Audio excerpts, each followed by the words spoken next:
ಇಲ್ಲಿ ಈಗ B L ಒಗಳಿಗೆ ಈಗ ನೀವು ಹೇಳಿದ್ರಿ, ನೀವು ಯಾವುದೇ ಡಾಕ್ಯುಮೆಂಟನ್ನ ಅಲ್ಲಿ ಇಮಿಡಿಯೇಟಾಗಿ ಸಬ್ಮಿಟ್ ಮಾಡಬೇಕಾದ ಅವಶ್ಯಕತೆ ಇಲ್ಲ ಅಂತ ಹೇಳ್ಕೊಂಡು ಹೇಳಿದ್ವಿ. ಈಗ ಅವ್ರಿಗೆ ಜಸ್ಟ್ ಆ ಫಾರ್ಮ್ಗೆ ಸಹಿ ಹಾಕಿ ಕೊಟ್ಟರೆ ಸಾಕಾಗುತ್ತಾ ಅಲ್ಲಿ? ಎನ್ಯುಮರೇಷನ್ ಫೇಸಲ್ಲಿ ನಾವು ಯಾವುದೇ ಒಂದು ದಾಖಲಾತಿಯನ್ನು ಮತದಾರರಿಂದ ಕೇಳುವುದಿಲ್ಲ.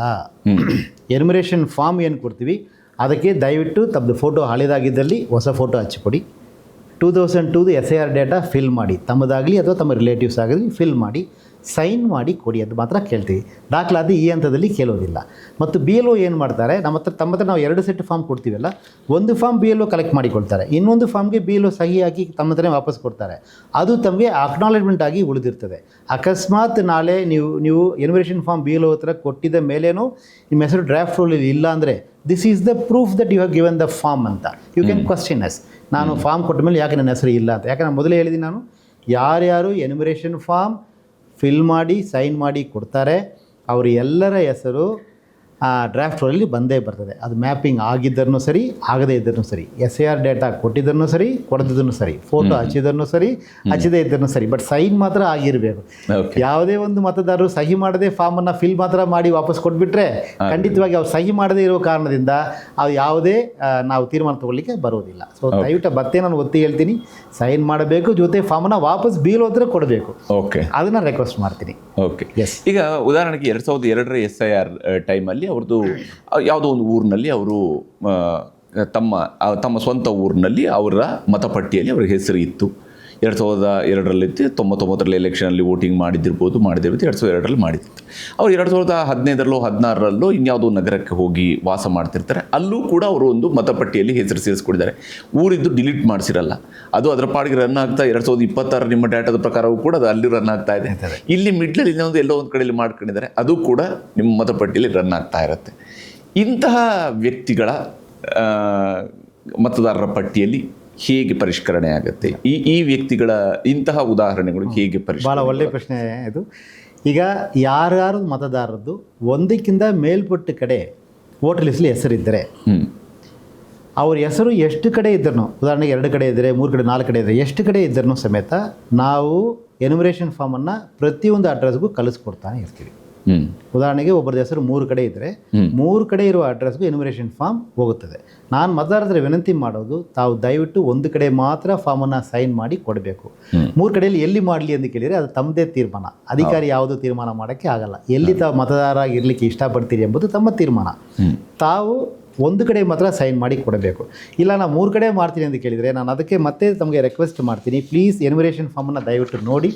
ಇದರಲ್ಲಿ ಸಹಿ ಹಾಕಲಿಕ್ಕೆ ಮುಂಚೆ ತಮ್ಮದು ಷರತ್ತು ಹಾಕಿದ್ದಾರೆ, 3 ಷರತ್ತು ಭಾಳ ಸ್ಪಷ್ಟವಾಗಿ ಹಾಕಿದ್ದಾರೆ. ಏನಂತ ಹಾಕಿದ್ದಾರೆ ಅಂತ ಕೇಳಿದರೆ, ಮೊದಲನೇ ಷರತ್ತು, ನಾನು ಈ ದೇಶದ ಪ್ರಜೆ, ಬೇರೆ ಯಾವ ದೇಶದ ಪ್ರಜಾಪ್ರಭುತ್ವನ ತಗೊಂಡಿಲ್ಲ ಅಂತ ಒಂದು. ಎರಡನೇದು, ನಾನು ಒಂದು ಕಡೆ ಮಾತ್ರ ಮತ ಇಟ್ಕೊಂಡಿದ್ದೀನಿ, ಬೇರೆ ಎಲ್ಲೂ ಇಟ್ಕೊಂಡಿಲ್ಲ, ಬೇರೆ ಯಾವುದೇ ಅಸೆಂಬ್ಲಿ ಕಾನ್ಸ್ಟಿಟ್ಯೂನ್ಸಿ ಅಥವಾ ಪಾರ್ಲಿಮೆಂಟ್ ಕಾನ್ಸ್ಟಿಟ್ಯೂನ್ಸಿಯಲ್ಲಿ ನನ್ನ ಹೆಸರು ಇಟ್ಕೊಂಡಿಲ್ಲ ಎಂದು ಎರಡನೇದು. ಮೂರನೇದು, ನಾನು ಏನಾದರೂ ತಪ್ಪು ಮಾಹಿತಿ ಕೊಟ್ಟಿದ್ದಲ್ಲಿ representation of people act section 31 ಪ್ರಕಾರ ನಾನು ಶಿಕ್ಷೆಗೆ ಗುರಿಯಾಗ್ತೀನಿ ಅಂತ ನನಗೆ ಅರಿವಿದೆ ಎಂಬುದು ಬಗ್ಗೆ 3 ತಮಗೆ ಹೇಳಿಕೊಟ್ಟಿದ್ದಾರೆ. ಅದರಿಂದ ನಾನು ಮತ್ತೊಮ್ಮೆ ವಿನಂತಿ ಮಾಡ್ತೀನಿ, ನೋಯಿಂಗ್ಲಿ ಆರ್ ಅನ್ನೋಯಿಂಗ್ಲಿ ಅಕಸ್ಮಾತ್ ಒಂದಕ್ಕಿಂತ ಮೇಲ್ಪಟ್ಟ ಕಡೆ ತಮ್ಮದು ಹೆಸರು ಮತದಾರ ಪಟ್ಟಿಯಲ್ಲಿ ಇದ್ದರೂ ಸಮೇತ ನಾವು ಎಲ್ಲ ಕಡೆಯೂ ಎನ್ಯುಮರೇಷನ್ ಫಾರ್ಮನ್ನು ಕಳಿಸ್ಕೊಡ್ತೀವಿ. ನಮಗೆ ಚಾಯ್ಸ್ ಇರಲ್ಲ ಹೌದು ಮಾಡಲಿಕ್ಕೆ. ಆದರೆ ನಿಮ್ಮ ಹತ್ರ ವಿನಂತಿ ಮಾಡ್ತೀನಿ, ದಯವಿಟ್ಟು ಒಂದು ಕಡೆ ಮಾತ್ರ ತಾವು ಫಾರ್ಮನ್ನು ಸೈನ್ ಮಾಡಿ ಕೊಡಿ. ಯಾಕಂದರೆ ಈ ಫಾರ್ಮ್ಸ್ ಕೂಡ ಡಿಜಿಟೈಸ್ ಆಗ್ತಾ ಇರ್ತದೆ. ಮೊದಲು ಡಿಜಿಟೈಸೇಷನ್ ಅಷ್ಟೊಂದು ಪ್ರಕ್ರಿಯೆಯಲ್ಲಿ ಇದ್ದಿರೋದಿಲ್ಲ. ಈಗ ತಾವೇನು ಸೈನ್ ಮಾಡಿ ಕೊಡ್ತೀರಾ ಅದು BLO ಫೋಟೋ ತೊಗೊಂಡು ಸ್ಕ್ಯಾನ್ ಮಾಡಿ ಕಳಿಸ್ಬಿಡ್ತಾರೆ, ಆ್ಯಪಲ್ಲಿ ಇರ್ತದೆ ಅದು. ಸೊ ನಾಳೆ ಫೋಟೋ ಸಿಮಿಲರ್ ಎಂಟ್ರೀಸ್ ಅಥವಾ ಡೆಮೋಗ್ರಫಿ ಸಿಮಿಲರ್ ಎಂಟ್ರೀಸ್ ಮಾಡುವ ಸಂದರ್ಭದಲ್ಲಿ ತಮ್ಮದು 2 ಕಡೆ ಅದು ಒಂದಕ್ಕಿಂತ ಮೇಲ್ಪಟ್ಟ ಕಡೆ ಇದ್ದರೆ ಅದು ನಮಗೆ ಗೊತ್ತಾಗುತ್ತದೆ. ಆವಾಗ ತಾವು ಕಾನೂನಿನ ಕ್ರಮಕ್ಕೆ ಅರ್ಹರಾಗ್ತೀರಾ. ಆದ ಕಾರಣ ದಯವಿಟ್ಟು ಯಾವುದೇ ಕಾರಣಕ್ಕೂ ಒಂದಕ್ಕಿಂತ ಮೇಲ್ಪಟ್ಟು ಯಾವುದೇ ಒಂದು ಮತದಾರರು ಎನ್ಯುಮರೇಷನ್ ಫಾರ್ಮ್ ಸೈನ್ ಮಾಡಬಾರ್ದು. ಮತ್ತೊಮ್ಮೆ ನಾನು ವಿನಯಪೂರ್ವವಾಗಿ ರಿಕ್ವೆಸ್ಟ್ ಮಾಡ್ತೀನಿ. ಅಂದರೆ ಇಲ್ಲಿಗೆ ಒಂದು ಕ್ಲಾರಿಟಿ ಏನಂದರೆ, ಈಗ ಆತಂದು 2 ಕಡೆಯಲ್ಲಿ ಹೆಸರು ಇತ್ತು, ಮತದಾರರ ಪಟ್ಟಿಯಲ್ಲಿತ್ತು. ಈಗ ಆತ 2ರಲ್ಲಿ ಯಾವುದೋ ಒಂದನ್ನು ಮಾತ್ರ ಚೂಸ್ ಮಾಡಿ ಕೊಡ್ತಾನೆ ನಿಮಗೆ. ಪ್ರಾಮಾಣಿಕವಾಗಿ ಒಂದು ಕಡೆಯದ್ದು ಮಾತ್ರ ಕೊಡ್ತಾರೆ. ಅಂತಹ ವ್ಯಕ್ತಿಗೆ ಈ ಹಿಂದೆ ಆತ 2 ಕಡೆಯಲ್ಲಿ ಮತದಾರರ ಪಟ್ಟಿಯಲ್ಲಿ ಹೆಸರು ಇಟ್ಕೊಂಡಿದ್ದ, ವೋಟ್ ಒಂದೇ ಕಡೆಯಲ್ಲಿ ಮಾಡಿರ್ಬೋದು ಅಥವಾ 2 ಕಡೆಯಲ್ಲಿ ಬೇರೆ ಬೇರೆ ಎಲೆಕ್ಷನ್ಗಳಲ್ಲಿ 2 ಕಡೆಗಳು ಕೂಡ ವೋಟ್ ಮಾಡಿದ್ರು. ಉದಾಹರಣೆಗೆ ಗ್ರಾಮ ಪಂಚಾಯತ್ಗೆ ತನ್ನ ಊರಿನಲ್ಲಿ ಹೋಗಿ ವೋಟ್ ಮಾಡಿರ್ಬೋದು, ಅಸೆಂಬ್ಲಿ ಎಲೆಕ್ಷನ್ಗೂ ಲೋಕಸಭಾ ಎಲೆಕ್ಷನ್ಗೂ ಸಿಟಿಯಲ್ಲಿ ವೋಟ್ ಮಾಡಿರ್ಬೋದು ಆತ. ಇಂತಹ ವ್ಯಕ್ತಿಗಳ ಮೇಲೆ ಈಗ ಯಾವುದೇ ಕಾನೂನು ಕ್ರಮ ಆಗಲ್ಲ. ಇನ್ ಕೇಸ್ ಅವರು ಒಂದೇ ಕಡೆಯಲ್ಲಿ ಮಾತ್ರನೇ ಅವರು ಫಿಲ್ ಮಾಡಿ ಕೊಟ್ಟು ಆ ಪ್ರಕ್ರಿಯೆಯಲ್ಲಿ ಮಾತ್ರ ಭಾಗಿಯಾದರೆ. ಹಿಂದೆ ಇಟ್ಟಿದ್ದು ಕುರಿತು ನಾನು ಏನು ಕಮೆಂಟ್ ಮಾಡೋಕ್ಕಾಗಲ್ಲ. ಬಟ್ ನಾನು ಹೇಳೋದು ಏನಂತ ಕೇಳಿದರೆ ಯಾರ್ಯಾರು ಎನ್ಯುಮರೇಷನ್ ಫಾರ್ಮ್ ಸೈನ್ ಮಾಡಿ ಕೊಡ್ತಾರೆ ಅವ್ರದ್ದು ಹೆಸರು ಮಾತ್ರ ಡ್ರಾಫ್ಟ್ ರೋಲ್ಗೆ ಬರ್ತದೆ. ಉದಾಹರಣೆಗೆ ಒಬ್ಬರದು 3 ಕಡೆ ಹೆಸರಿದೆ, ಅವ್ರು ಒಂದು ಕಡೆ ಮಾತ್ರ ಸೈನ್ ಮಾಡಿ ಕೊಡ್ತಾ ಇದ್ರೆ ಆ ಒಂದು ಕಡೆ ಮಾತ್ರ ಹೆಸರು ಡ್ರಾಫ್ಟ್ ರೋಲ್ಗೆ ಬರ್ತದೆ. ಬಾಕಿ 2 ಕಡೆ ಅವರು ಸೈನ್ ಮಾಡಿ ಫಾರ್ಮ್ ಕೊಡದೇ ಇರುವುದರಿಂದ ಅವ್ರದ್ದು ಹೆಸರು ಅಲ್ಲಿ ಬರಲ್ಲ, ಆಟೋಮೆಟಿಕ್ ಆಗಿ ಡಿಲೀಷನ್. ಹೌದು, ಅದು ಡಿಲೀಷನ್ ಇಲ್ಲ, ಅವ್ರು ಸೈನ್ ಮಾಡಿ ಕೊಟ್ಟೇ ಇಲ್ಲ. ಹೌದು, ಅದರಿಂದ ಸೊ ಅವ್ರ ಹೆಸರು ಬರಲ್ಲ. It is not deleted, his name will not come because he has not given the form. ಈಗ ಫಾರ್ಮಲ್ಲಿ ಒಂದು QR ಕೋಡ್ ಅದನ್ನು ಹಾಕಿ ಕೊಡ್ತಿದ್ದು ಕೂಡ ಅದು ಯಾವ ರೀತಿಯಾಗಿ ಇಲ್ಲಿ ಆ್ಯಪಲ್ಲಿ ಕೆಲಸ ಮಾಡುತ್ತೆ ಡಿಜಿಟಲೈಸ್ ಮಾಡೋದಕ್ಕೆ?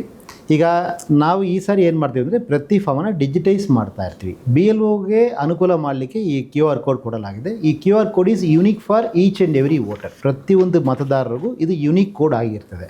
ಸೊ BLO ಈಗ ತನ್ನ BLOಗೆ ಆ್ಯಪ್ ಕೊಟ್ಟಿದ್ವಿ, ಅವ್ರ ಮೊಬೈಲ್ ನಂಬರ್ ರಿಜಿಸ್ಟರ್ ಆಗಿರ್ತದೆ ನಮ್ಮ ಇದರ ಸಿಸ್ಟಮಲ್ಲಿ. ಸೊ ಅವರು ತನ್ನ ಆ್ಯಪ್ ಮುಖಾಂತರ ಈ QR ಕೋಡ್ ಸ್ಕ್ಯಾನ್ ಮಾಡಿದ ಕೂಡಲೇ ಈ ಫಾರ್ಮ್ ಆಟೋಮೆಟಿಕ್ ಓಪನ್ ಆಗ್ತದೆ. ಸೊ ಇದು partially pre filled form. So ನಮ್ಮದು ಡೇಟಾ ಅವ್ರದ್ದು ಇರ್ತದೆ. ಸೊ ಈಗ ಮತದಾರರು ಏನು ಫಿಲ್ ಮಾಡಿ ಕೊಡ್ತಾರೆ ಕೆಲವನ್ನ ಅವ್ರು ಟೈಪ್ ಮಾಡಿ ಫಿಲ್ ಮಾಡಬೇಕು. ಆಮೇಲೆ ಎಂಟೈರ್ ಫೋಟೋವನ್ನು ಅವ್ರು ಫೋಟೋ ತೊಗೊಂಡು ಅಪ್ಡೇಟ್ ಮಾಡಬೇಕು. ಆಮೇಲೆ ಎಂಟೈರ್ ಫಾರ್ಮನ್ನು ಸ್ಕ್ಯಾನ್ ಮಾಡಿ ತೊಗೊಳ್ತಾರೆ. ಸೊ ತಮ್ಮದು entire form both front side and back side photo and all the details including your date of birth will be there in the database. ಯಾಕೆ ಇದು ಹೇಳ್ತೀನಿ ಅಂದರೆ ಅಕಸ್ಮಾತ್ 2 ಕಡೆ 3 ಕಡೆ ಸೈನ್ ಮಾಡಿದರೆ ಖಂಡಿತವಾಗಿ ನಾವು ಡೇಟಾ ಈಸಿಯಾಗಿ ರಿಟ್ರೀವ್ ಮಾಡಿಕೋಬೋದು ಇನ್ನು ಮುಂದೆ. ಅದು ಕಾನೂನಿನ ಕ್ರಮಕ್ಕೆ ಅವಕಾಶ ಮಾಡಿಕೊಡ್ತದೆ. ದಯವಿಟ್ಟು ಮಾಡಬಾರ್ದು ಎಂಬ ಮಾಹಿತಿ ಹೇಳಲಿಕ್ಕೋಸ್ಕರ ನಾನು ಹೇಳ್ತೀನಿ. ಈಗ ಆಲ್ರೆಡಿ ಈ ಹಿಂದೆ ಡೂಪ್ಲಿಕೇಟ್ ವೋಟರ್ ID ಅಂದರೆ 2 ಕಡೆಯಲ್ಲಿ ಇರೋದು ಅಂತ ಹೇಳಿದ್ರೇ ಅದು ಡೂಪ್ಲಿಕೇಟ್ ಅಂತಲೇ ಅರ್ಥ. ಒಂದಕ್ಕಿಂತ ಹೆಚ್ಚು ಕಡೆಯಲ್ಲಿರೋದು ಡೂಪ್ಲಿಕೇಟ್ ವೋಟರ್ಸ್ ಅಂತಲೇ ಅರ್ಥ. ಅವ್ರು ಯಾವುದೇ ಎಲೆಕ್ಷನ್ಗಳೇ ಅವ್ರು ಏನೇ ಕಾರಣಕ್ಕಾಗಿ 2 ಕಡೆಯಲ್ಲಿ ವೋಟ್ ಹಾಕ್ತಿದ್ರು ಕೂಡ ಡೂಪ್ಲಿಕೇಟ್ ಮತದಾರರು. ಈಗ ಹೊಸದಾಗಿ SIR ರಚನೆ ಆಗ್ತಾ ಇರೋದು, ಈಗ ಹೊಸದಾಗಿ ಮತದಾರರ ಪಟ್ಟಿ ರಚನೆ ಆಗೋದ್ರಿಂದಾಗಿ ಈಗ ಹಳೆಯ ಮತದಾರರ ಪಟ್ಟಿಯಲ್ಲಿರುವಂಥ ಡೂಪ್ಲಿಕೇಟ್ಸನ್ನು ಕೂಡ ಹುಡುಕೋ ಪ್ರಯತ್ನ ನಂತರ ನಡೆಯುತ್ತಾ ಅಥವಾ ಆ ಹಳೇದಕ್ಕೆ ಅಲ್ಲಿಗೆ ಮುಗೀತು, ಈ ಹೊಸ ಪಟ್ಟಿ ಆಧಾರದ ಮೇಲೆ ಮಾತ್ರ ಮುಂದಿನ ಕ್ರಮಗಳು ಅಂತ ಅಷ್ಟೇ? ನಾನು ಯಾವುದು ಕಮೆಂಟ್ ಮಾಡೋಕ್ಕೆ ಈಗ ಸಾಧ್ಯ ಇಲ್ಲ. ಓಕೆ, ಬಟ್ ನಾನು ಹೇಳೋದು ಹಳೆಯದ ಪಟ್ಟಿಯಲ್ಲಿ ಒಂದಕ್ಕಿಂತ ಮೇಲ್ಪಟ್ಟು ಹೆಸರು ಇದ್ದರೂ ಸಮೇತ ದಯವಿಟ್ಟು ತಾವು ಒಂದು ಕಡೆ ಮಾತ್ರ ಸೈನ್ ಮಾಡಿ ಕೊಡಿ. Don't keep more than 1 vote. It is not correct as per law. And ನೀವು ಸೈನ್ ಮಾಡಿ ಕೊಡ್ತಿದ್ದೀರಾ ಏನಂತ, ನಾನು ಒಂದು ಕಡೆ ಮಾತ್ರ ಇಟ್ಟಿದ್ದೀನಿ ಅಂತ. So please stick to your signature.